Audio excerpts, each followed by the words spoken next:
Ей, давай пак. Родилата мата. Байла тук се стирай се.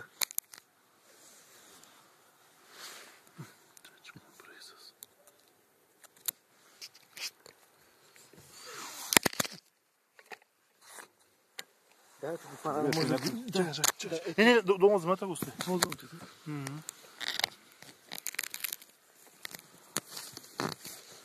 Видите, имате малко фотоапаратче. Тия апаратчета вече са по... Абе, аз също гледах да му направя дали че това е все пак.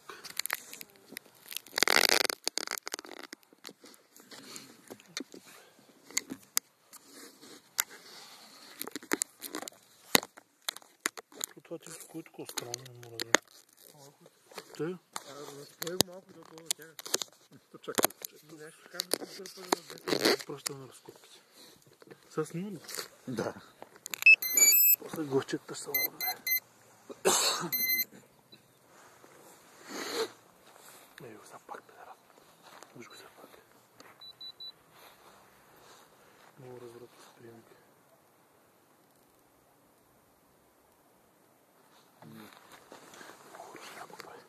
И той стана след като размених тия кабели тук.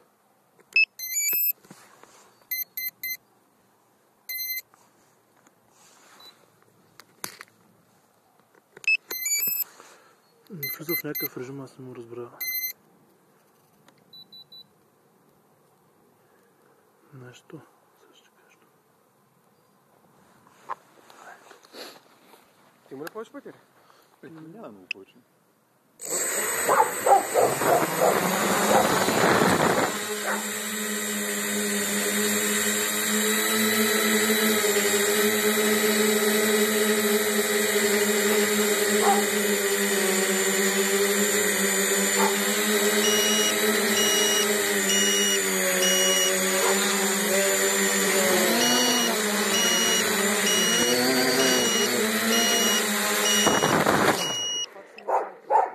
Висо, случва се това аларма, се изключва въздуха, разбираш?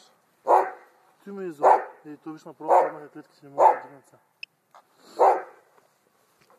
Тук нямаш заряд? Няма, това има специално заряд. Бах, че ме да редим.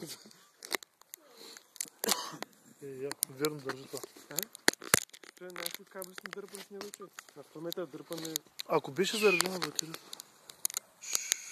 Одека да го навън, защото ще не лепне пък сега.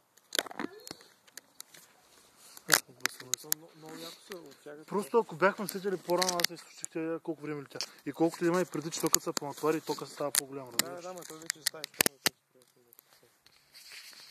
И там ви опусна този.